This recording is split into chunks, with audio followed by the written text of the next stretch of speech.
तारों तले जिंदगी।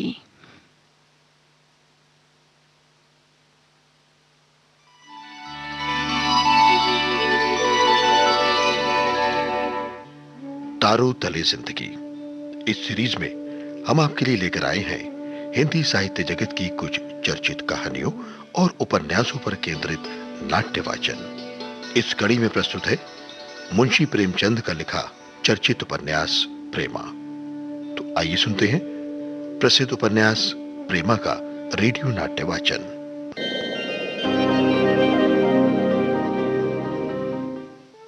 पूर्णा अपने पति को बिठाकर उपटन करने लगी, पर बसंत कहने लगे, जल्दी करो, गर्मी बहुत लग रही है, अब मैं गंगा घाट पर नहाने जाऊंगा। पूर्णा ने कहा, घर पर ही पानी से नहा लो, पर बसंत तौलिया कमंडल लेकर घर से न तैरने का वादा करते हुए चले गए। अब सुनते हैं प्रेमा रेडियो नाट्य वाचन की 14वीं कड़ी।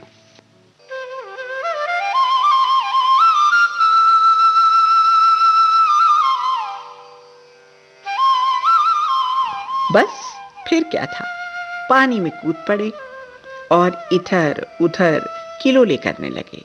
निदान उनको बीच धारे में कोई लाल चीज बहती दिखाई दी। गौर से देखा तो कमल के फूल मालूम हुए।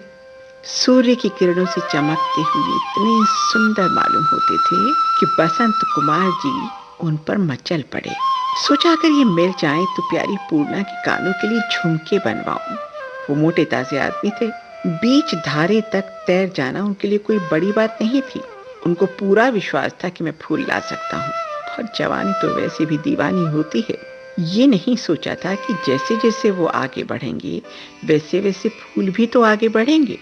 उनकी तरफ चले और कोई 15 मिनट बीच धारे में पहुंच गए, मगर वहां जाकर देखा तो फूल इतनी ही दूर और आगे थे। अब कुछ कुछ थकान मालूम होने लगी थी, मगर बीच में कोई रेत नहीं था जिस पर बैठ के दम लेते। आगे बढ़ते ही गए, कभी हाथों से जोर मारते, कभी पैरों से जोर लगाते कि किसी तरह फूलों तक पहुंचे। मगर उस वक्त तक हाथ पांव दोनों बोझल हो गए थे। यहाँ तक कि फूलों को लेने के लिए जब हाथ लपकाना चाहा तो वो उठ न सका। आखिर उसको दांतों में दबाया और लौटे, मगर जब वहां से उन्होंने किनारे की तरफ देखा तो ऐसा मालूम हुआ मानो आज किनारा 1000 कोस की मंजिल है। बदन में जरा भी ताकत न बची थी और पानी भी किनारे से धारे की तरह बढ़ा जा रहा था। उनका हियाब छूट गया, हाथ उठाए न बने, मानो वो अंग में थे ही नहीं। उस वक्त बसंत कुमार के चेहरे पर जो निराशा और बेबसी छाई हुई थी, उसको ख्याल करने से ही छाती फटती है। उनको मालूम हुआ कि मैं डूबा जा रहा हूँ। उस वक्त प्यारी पूर्णा की सुधि आई कि वो मेरी बाट देख रही होगी। उसकी प्यारी प्यारी मोहिनी सूरत आंखों के सामने आकर खड़ी हो गई। एक बार और हाथ फेंका, मगर बस न चला। आंखों से आंसू बहने लगे और देखते ही देखते वो लहरों में लुप्त हो गए। गंगा माता ने सदा के लिए उनको अपनी गोद में ले लिया। काल ने फूल के भेष में आकर अपना काम कर दिया। उधर का हाल सुनिए। पंडित जी के चले जाने के बाद पूर्णा ने थालियां परसी, एक बर्तन में गुलाल घोली और उसमें गुलाब जल मिलाया। पंडित जी के लिए संदूक से नए कपड़े निकाले, आस्तीनों में चुन्नटी डाली। टोपी सादी थी, उसमें सितारे टांके। आज माथे पर केसर का टीका लगाना शुभ समझा जाता है।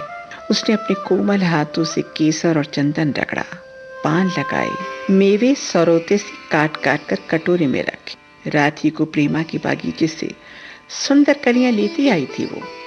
उनको तर कर कपड़े में लपेट कर रख दिया। इस समय तक वो खूब खिल गई थी। उनको धागे में गूंथ कर सुंदर हार बनाया और ये सब प्रबंध करके अपने प्यारे पति की राह देखने लगी। अब तक तो पंडित जी को आ जाना चाहिए था, मगर नहीं, अभी कुछ देर नहीं हुई है, बस आते ही होंगे। ये सोचकर पूर्णा ने 10 मिनट और रास्ता देखा। अब कुछ चिंता होने लगी थी, वो घबराने लगी थी। क्या करे, धूप कड़ी हो रही थी। लौटने पर नहाया बेनहाया एक हो जाएगा। हो सकता है दोस्तों से बातें करने लगे हो। अरे नहीं नहीं, मैं इनको खूब जानती हूँ। नहाने जाते हैं तो तैरने की सोचती है, आज भी तैर ही रहे होंगे। ये सोचकर उसने आधे घंटे और राह देखी, मगर जब वो अब भी ना आए तब वो बेचैन होने लगी। सेविका से कहा, ए बिल्लो, जरा लपक तो जा, देखो क्या करने लगे ये। बिल्लो बहुत अच्छे स्वभाव की बुढ़िया थी। इसी घर की चाकरी करते करते बाल पक गए थे। वो इन दोनों प्राणियों को अपने लड़कों के समान समझती थी।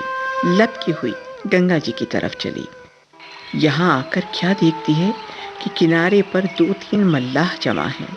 बसंत जी की धोती, तौलिया, साबुन, कमंडल सब किनारे धरे हैं। ये देखते ही उसके पैर मन भर के हो गए। दिल धड़-धड़ करने लगा, कलेजा मुंह को आने लगा। हे ईश्वर, ये क्या गजब हो गया। बदहवास घबराई हुई नजदीक पहुंची। एक मल्लाह ने कहा, काहे बिल्लो, तुम्हारे पंडित नहाए आया रहन। बिल्लो क्या जवाब देती। गला रुंध गया, आंखों से आंसू बहने लगे, सिर पटकने लगी। मल्लाहों ने समझाया, अब रोए पीटे का होत है, उनकी चीज वस्तु ले और घर का जाप। बेचारे बड़े भले मन ही रहन।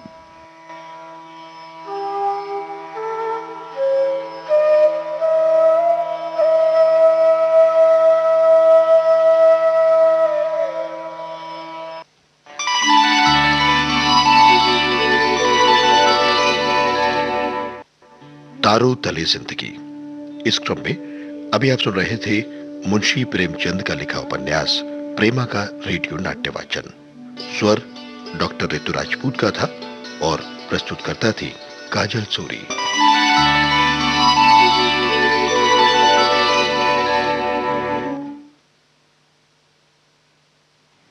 अभी आप सुन रहे थे कार्यक्रम तारों तले जिंदगी।